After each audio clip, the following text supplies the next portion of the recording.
Today is Ramz's 35th year on this planet, so I am making a bunch of different food for him to try today.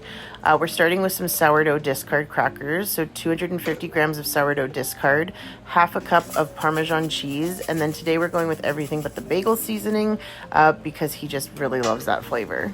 So on a baking sheet, you're going to put some parchment paper, and then you're going to try and put the mixture on as thin as possible. I did as great of a job as I could, but as you will see later, some parts were a little bit thicker, so they're not going to cook as fast. So I had to take a bunch of the already cooked ones off and then try and bake the lighter ones for a few more minutes. I did a sourdough loaf today. I am so happy with it. It's the first oval shaped one that I've done. The ones recently that I've been doing are round, and it came out amazing. So I'm going to pop the sourdough crackers in there for about 10 minutes. And then when they're done, we're going to cut them into little cracker shapes. While those are baking, I'm doing a little bit of the prep for the meal tonight. I'm making Ramz beef short ribs. I have to say it really quietly because he doesn't know what he's having yet and he can hear me. So I cut up the potatoes because we're having mash as the side for it. And here's the crackers. After 10 minutes, we're going to cut them into little cracker shapes. You can do whatever shape you want. I'm just going with the basic square little shape or diamond, depending on which way you're holding it. And we're going to pop those in for another 35 to 40 minutes. Like I said, check on them. If some are going really brown, then, take them out, leave the other ones in. This is the sourdough pizza focaccia I'm making, one for me, one for my brother. So I put some pizza sauce on top and then this garlic seasoning that I got from Costco, which is amazing. I make my garlic bread, everything with it, like pasta sauce. I did some shredded mozzarella cheese and then a little bit of Parmesan cheese. And then once the crackers are done, we're going to pop those in for about 25 minutes on 400. Here are the finished crackers. As you can see, some are really well done, so I'm taking them out, and then I'm going to leave the ones that are really light and pop them in for a few minutes. I've been having such a great time making sourdough these days, like sourdough crackers, sourdough bread, sourdough muffins, sourdough focaccia. Like, I just can't get enough, and I really want to perfect it. So, I think I'm really on my way there. These crackers are so good, and I have a dip that I'm going to pair with it later where Ramz and I can have a snack before we have dinner. Listen to this. Ugh, I just love sourdough. So the sourdough pizza focaccia is done. Let's listen to the sizzle. And now I'm going to get back to a little bit more prep. So we're going to prep carrots and celery and onions for the dinner that I'm making tonight for Ramz. I put all the scraps into a bag so that I freeze them when I want to make a vegetable or a chicken vegetable stock later on. These can be cut, however. I'm just doing big chunks because it doesn't really matter. We're not serving them as a side. It's just going in for the broth. All right, so we're now leading up to the clip where I'm going to be utterly devastated. The meat that I bought from a butcher, I actually pre-ordered it a couple days ago, was rancid.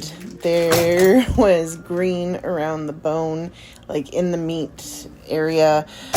I just couldn't believe this happened because I pre-planned everything. Oh my God. And it was heartbreaking. But anyway, what I ended up doing was I went over to Instacart and did another order and got what I needed. So everything was fine on that front. I called the company that had the rancid meat.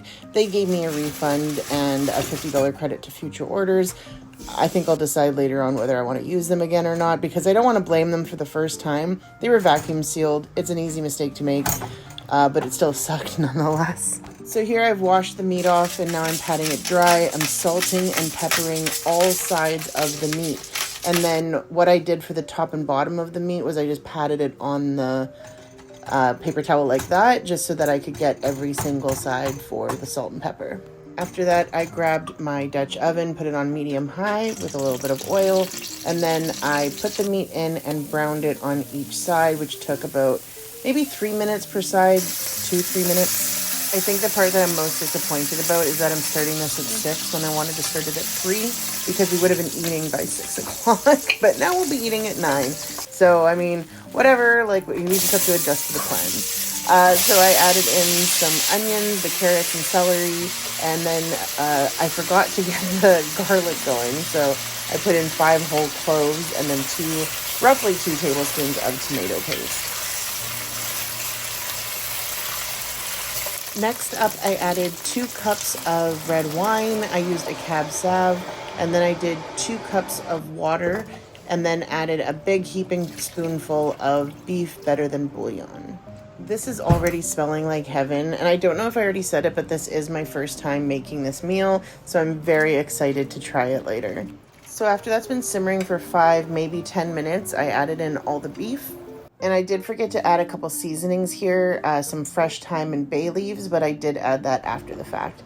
So I put the lid on, and since the oven was already ready to go, we stuck it in, and I set the timer for 2 hours. I'm gonna check it then. It might take 2.5. So there's the thyme and the bay leaf that I forgot, but it's in there now. After 2 hours, I decided to start working on the sides since I had half an hour left, so I started by boiling the potatoes and getting the asparagus ready. I decided to use my new KitchenAid mixer to mash the potatoes. They still ended up a little bit chunky, so I think I have some work to do on figuring out how to use that machine. Look at that beef. Look at it. I don't sit down to do a taste test at the end of this video, so I'm just going to tell you now. I will make this every time that these are on sale. I can't afford them all the time, but when these short ribs are on sale, I'm there. You have to be very careful with pulling them out of the pot because they will fall right off the bone. I think 5 out of 6 of them did. The bone just came right off. I only own a small mesh strainer, so I had to do this in batches, but this is the, I don't know, au jus, gravy. I want that right now. I am going to dream about this sauce. That red wine, the beef broth, all the flavors. Oh, it's so good. I really wish that you could smell my kitchen through this video right now because it was just a delight to be in there. I cooked the asparagus in a little bit of butter and added salt, pepper, and garlic powder. And here I am plating up Ramz's dinner.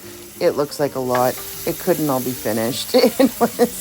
It was so good though. That meat just melted right in my mouth. But now it's the next day and I left the kitchen looking like this instead of cleaning as I go. So this is what I'll be doing today.